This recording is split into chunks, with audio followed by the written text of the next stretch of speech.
wabarakatuh. Alhamdulillah, wassalatu wassalamu ala sayyidina Rasulillah, sayyidina wa maulana Muhammad bin Abdullah wa ala alihi wa sahbihi wa man walah. Wala hawla wala quwwata illa billah. Rabbi shrah li sadri wa yassir li amri wa hlul 'uqdatam min lisani yafqahu qawli. Amma ba'd.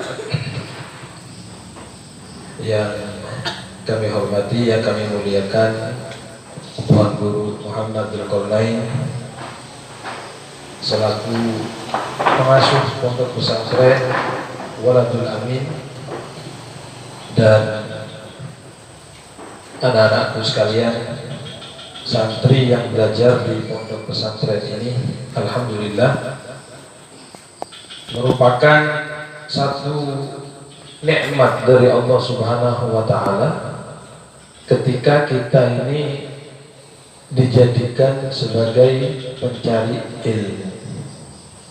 Ya, merupakan anugerah yang besar dari Allah Subhanahu wa taala ketika kita dicintakan kepada ilmu.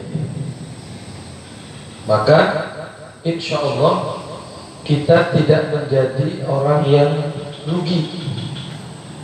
Kita tidak menjadi orang yang bangkrut. Bukan bangkrut atau rugi dalam urusan dunia, tapi rugi urusan akhirat.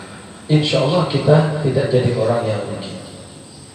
Dalam kitab Fathul Ilah disebutkan ada satu riwayat di mana Rasulullah bersabda, asyaddun nasi hasratan yaumal qiyamah rajulun amkanahu talabul ilmi fid dunya falam yatlub aw kama qala. Ujar Nabi, orang yang paling merugi besok di akhirat adalah mereka yang di dunia ini sangat mungkin untuk mencari ilmu tapi tidak mencari ilmu.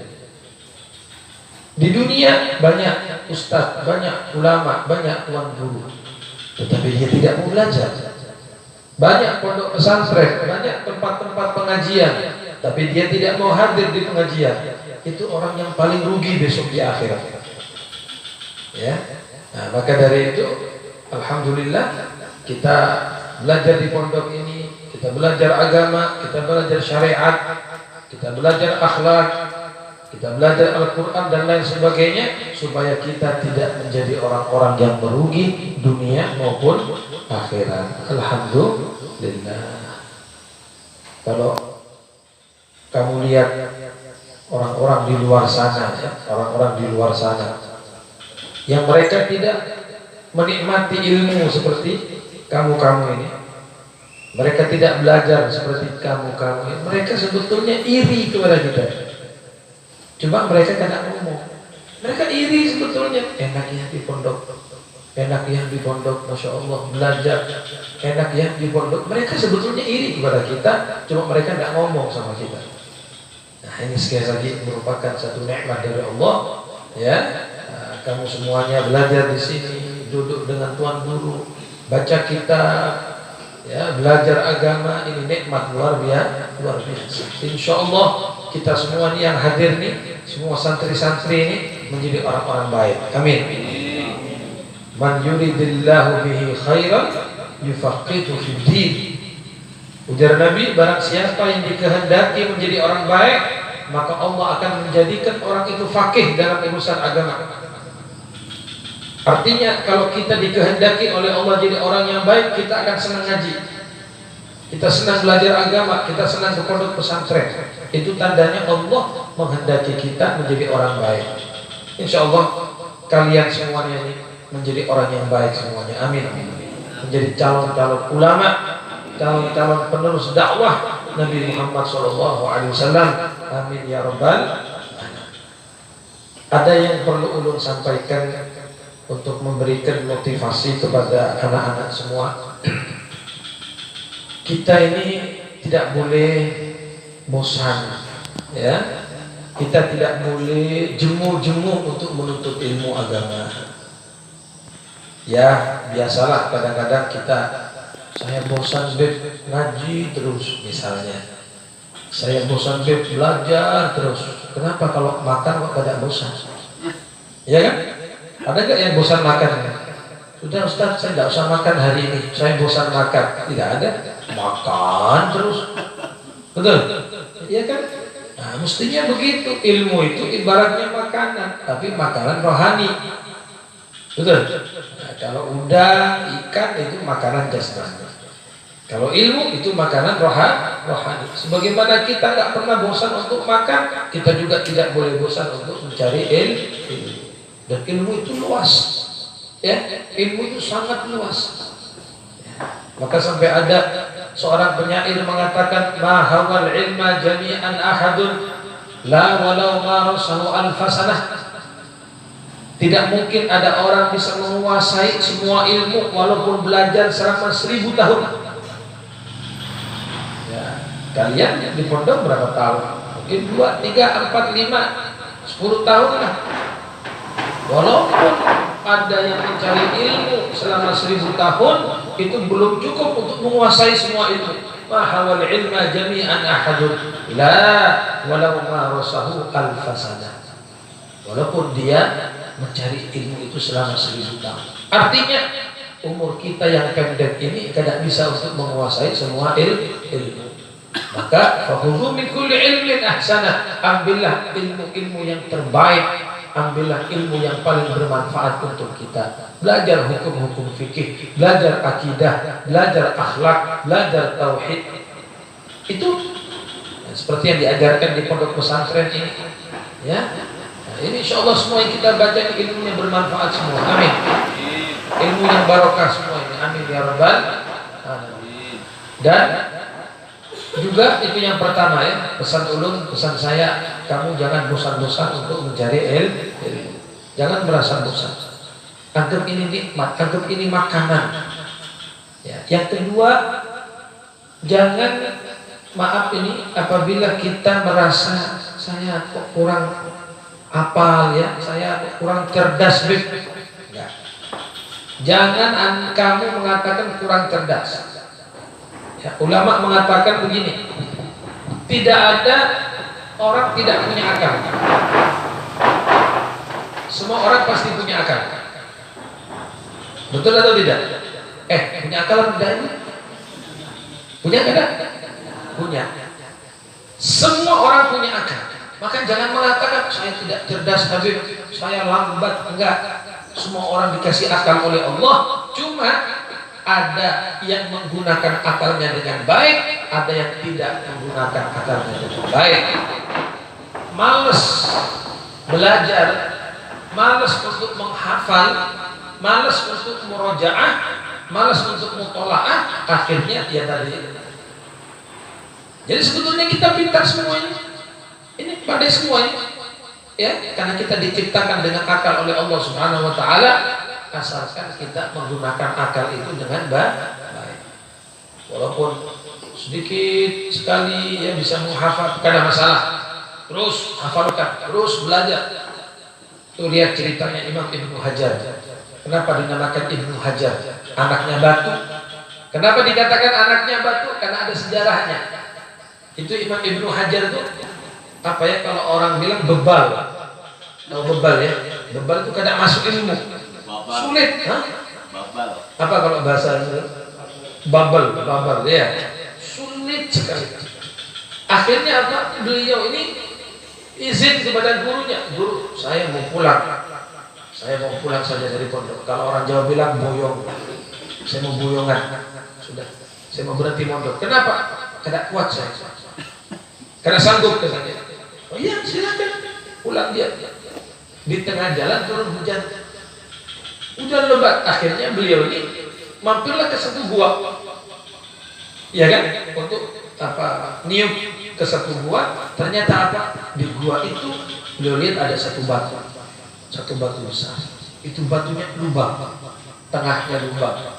Dipikir oleh beliau, ini batu kenapa bisa lubang tengahnya?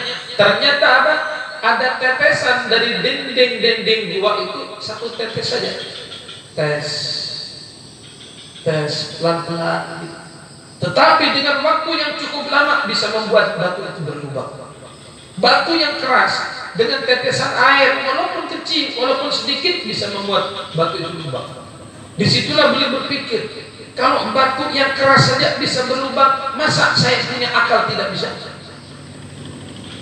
Masa saya akan terus seperti ini? Kalau batu yang keras dengan tetesan air yang istiqomah tadi bisa membuat lubang, masa akal saya tidak bisa? Sudah, saya kembali ke pondok lagi. Balik dia lagi, ketemu gurunya. Loh, kok balik lagi? Iya guru, saya mau belajar lagi. Saya mau semangat lagi. Akhirnya apa? Singkatnya, beliau belajar,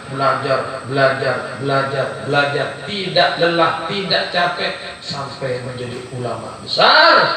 Kemudian beliau yang dinamakan Al-Imam Al-Hafidh Ibnu Hajar Al-Asqalani. Siapa beliau? Al-Imam Al-Hafidh. Al-Hafidh itu gelar yang diberikan kepada ulama hadis yang menghafalkan 100.000 hadis dengan sanadnya. 100.000 hadis dengan sanadnya beliau hafal.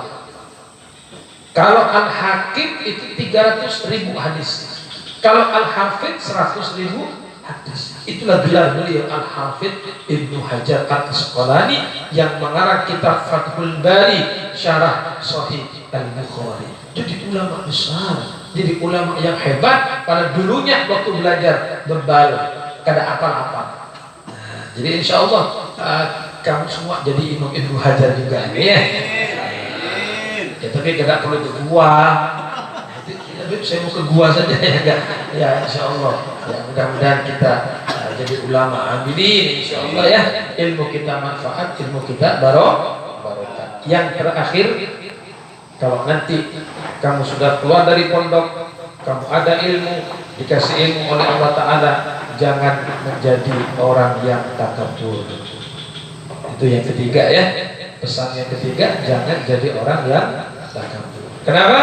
Kalau kita takabur, kita merasa hebat dengan ilmu yang kita miliki, maka kita rendah di hadapan Allah.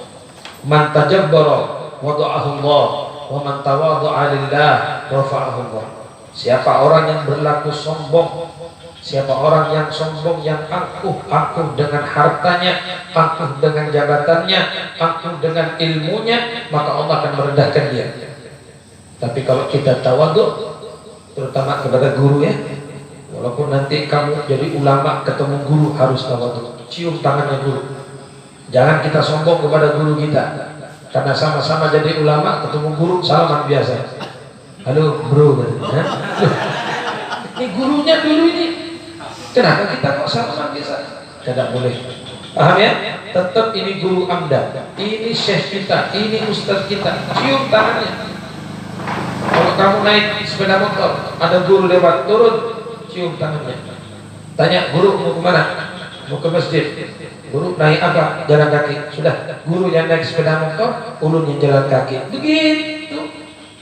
Kalau perlu sepeda motor, bawa guru, ambil sudah, ambil gara apa? Nah, itu lebih hebat lagi. Insya Allah nanti beli sepeda motor yang baru lagi, ya kan? Insya Allah beli Honda PCX yang 160 cc, itu yang baru itu, yang warnanya merah itu ya. Insya Allah.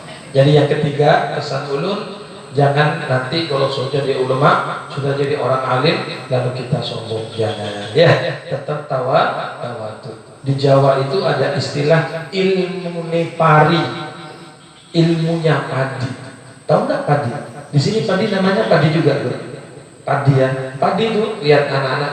Padi itu kan kalau nggak ada isinya dia berdiri tegak gitu. Tapi kalau sudah ada isinya, ada bulir-bulirnya, tambah nunduk. Tambah banyak isinya, tambah nunduk. Kan berat tuh isinya, tambah nunduk. Artinya apa? Orang alim yang ilmunya banyak pasti menunduk alias tawa. Tapi kalau begini terus, dana, kata orang Jawa dana. Kalau jalan begini terus, harus ada apa? Ada selokan di tengah. Sombong, ya itu tandanya kada ada ilmu. Tandanya ilmunya sedikit. Kalau ilmunya banyak, kita tawadhu. Masya Allah. Itulah guru-guru kita, ulama-ulama kita tawadhu. Masya Allah. Ilmunya luas tapi orangnya tawadhu. Insya Allah ini yang bisa ulun sampaikan kepada kalian semuanya mudah-mudahan menjadi penyambung lidah Nabi Muhammad, menjadi ahli dakwah, menjadi ulama yang ilmunya diamalkan, menjadi ulama yang diberkahi oleh Allah Subhanahu wa taala, menjadi orang-orang, menjadi anak-anak yang berguna bagi bangsa dan negaranya, dan juga insya Allah kita menjadi anak yang berbakti kepada orang tua. Ya, doakan orang tua, doakan orang tua, terutama ibunya. Doakan setiap sholat, orang tua kita senang kita belajar di sini, ibu bapak kita bangga kita belajar agama, maka kita doakan orang tua kita. Insya Allah orang tua kita diberi panjang umur, amin, diberi barakah umur, amin ya rabbal alamin. Wassallallahu ala sayyidina Muhammad wa alihi wasallam, walhamdulillahi rabbil alamin. Al-Fatihah.